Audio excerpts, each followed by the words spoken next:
ಮಂಗಳೂರು ವಿವಿಯ ಸ್ನಾತಕೋತ್ತರ ವಿದ್ಯಾರ್ಥಿ ಪರಿಷತ್ತು ಉದ್ಘಾಟನಾ ಸಮಾರಂಭಕ್ಕೆ ಕಲ್ಲಡ್ಕ ಪ್ರಭಾಕರ್ ಭಟ್ ಅತಿಥಿಯಾಗಿ ಆಗಮಿಸಿರುವುದನ್ನು ವಿರೋಧಿಸಿ ಕ್ಯಾಂಪಸ್ ಫ್ರಂಟ್ ಇಂದು ವಿವಿಯ ಮುಖ್ಯ ದ್ವಾರದ ಬಳಿ ಪ್ರತಿಭಟನೆ ನಡೆಸಿದೆ. ಇಂದು ಬೆಳಗ್ಗೆ ಮಂಗಳೂರು ವಿವಿಯ ಮುಖ್ಯ ಗೇಟ್ ಬಳಿ ಕ್ಯಾಂಪಸ್ ಫ್ರಂಟ್ ಆಫ್ ಇಂಡಿಯಾ ಇದರ ಮಂಗಳೂರು ವಿವಿ ಘಟಕದ ವತಿಯಿಂದ ಪ್ರತಿಭಟನೆ ನಡೆಸಲಾಯಿತು. ಈ ವೇಳೆ ವಿವಿಯ ಒಳಗೆ ನುಗ್ಗಲು ಯತ್ನಿಸಿದಾಗ ಪೊಲೀಸರು ಹಾಗೂ ಪ್ರತಿಭಟನಾಕಾರರ ಮಧ್ಯೆ ತಳ್ಳಾಟ ನೂಕಾಟವಾಯಿತು. ಸದ್ಯ ಕ್ಯಾಂಪಸ್ ಫ್ರಂಟ್ ವಿದ್ಯಾರ್ಥಿ ನಾಯಕರನ್ನ ಬಂಧಿಸಲಾಗಿದೆ.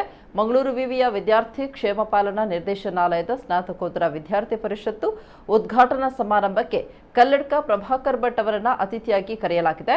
ಈ ಬಗ್ಗೆ ಮಾಧ್ಯಮಗಳಿಗೆ ಪ್ರತಿಕ್ರಿಯಿಸಿದ ವಿದ್ಯಾರ್ಥಿನಿ, ಇಂತಹ ನೀಚ ವ್ಯಕ್ತಿಯನ್ನ ಅತಿಥಿಯಾಗಿ ಕರೆಯುವುದು ಹಾಸ್ಯಾಸ್ಪದ.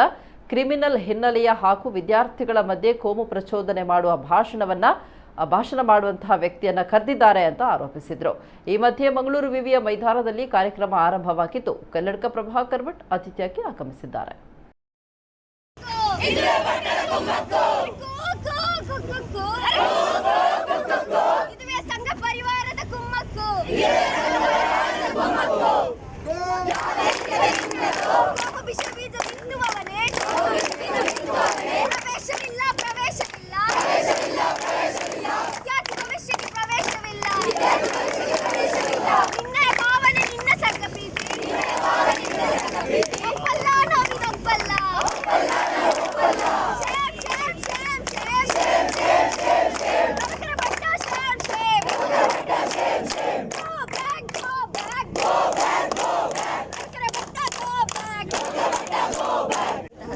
ಇಂತಹ ನೀಚ ವ್ಯಕ್ತಿಗೆ ಇವರು ಅತಿಥಿಯಾಗಿ ಆಹ್ವಾನಿಸಿದ್ದೇ ಒಂದು ದೊಡ್ಡ ಹಾಸ್ಯಾಸ್ಪದವಾಗಿದೆ. ಮತ್ತೇನಂತ ಇರುವಂತಹದ್ದೇನಂತ ಹೇಳಿದ್ರೆ, ಪ್ರಭಾಕರ್ ಭಟ್ ಅವರು ಏನು ಹೇಳ್ತಿದ್ದಾರೆ ಇಲ್ಲಿ, ಇವರು ಭಾರತವನ್ನು ಪಾಕಿಸ್ತಾನವಾಗಿ ಕಂಡಂತಹ ಏಕೈಕ ಪ್ರಥಮ ವ್ಯಕ್ತಿ ಅಂತ ಹೇಳ್ಬೋದು.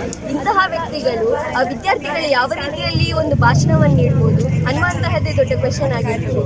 ಈ ಒಂದು ಸ್ಕಾಲರ್ಸ್ಗಳನ್ನು ಕರೀತಿದ್ರೆ ಅಥವಾ ಈ ಭವಿಷ್ಯವನ್ನು ಹುಟ್ಟುಹಾಕ್ತಿರುವಂತಹ ವಿದ್ಯಾರ್ಥಿಗಳಿಗೆ ಒಂದು ಭವಿಷ್ಯ ರೂಪಿಸುವಂತಹ ಮೋಟಿವೇಶನಲ್ ಸ್ಪೀಕರ್ಸ್ ಅಥವಾ ದೊಡ್ಡ ದೊಡ್ಡ ಸ್ಕಾಲರ್ಸ್ಗಳನ್ನು ಕರೀತಿದ್ರೆ ಯಾವ ರೀತಿಯಾದಂತಹ ಒಂದು ಆಕ್ಷೇಪ ಇರ್ತಿರ್ಲಿಲ್ಲ. ಬಟ್ ಇವರು ಕರೀತಿರುವಂತಹದ್ದು ಒಂದು ಒಳ್ಳೆ ಕ್ರಿಮಿನಲ್ ಬ್ಯಾಕ್ಗ್ರೌಂಡ್ ಇರುವಂತಹ ಮತ್ತೆ ವಿದ್ಯಾರ್ಥಿಗಳ ಮಧ್ಯೆ ಕೋಮು ವಿಷ ಬೀಜ ಬಿತ್ತಿ ಪ್ರಚೋದನಕಾರಿ ಭಾಷಣ ಮಾಡುವಂತಹ ಒಬ್ಬ ಕ್ರಿಮಿನಲ್ ಅನ್ನಾಗಿರ್ತದೆ ಇಲ್ಲಿ ಕರೆದಿರುವಂತಹದ್ದು. ಯಾವ ರೀತಿಯಾಗಿ ಕೂಡ